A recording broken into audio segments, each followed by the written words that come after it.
Depuis une dizaine d'années, nous avons accumulé des données claires et normalisées. Elles indiquent que les abeilles domestiques subissent de lourdes pertes. Les facteurs de mortalité sont les pesticides, la nutrition, les pathogènes.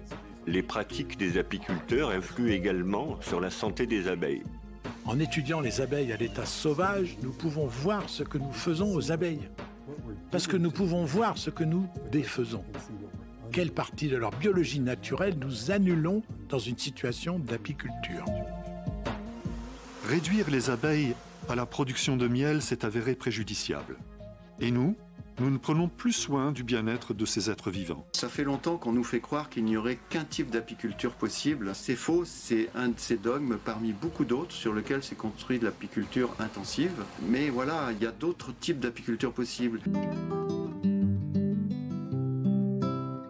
Il y a une unité sur cette planète de vie où chaque forme de vie apporte quelque chose qui est complémentaire à l'autre et indispensable. Si on enlève un point de la biodiversité, c'est l'ensemble qui bouge. Une des solutions à la portée de tous les jardiniers réside dans les plantations d'arbres mellifères. Un arbre, c'est en dérouler une surface énorme de fleurs.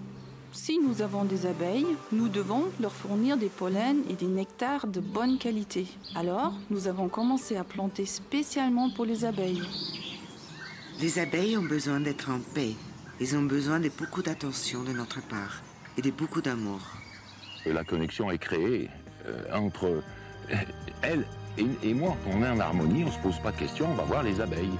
Moi j'ai des enfants, des petits-enfants, et moi je voudrais qu'ils puissent voir une ruche, puissent voir des abeilles butiner des fleurs, des abeilles domestiques avec les abeilles sauvages, mélangées, et que mes enfants puissent le découvrir. C'est ça que je veux.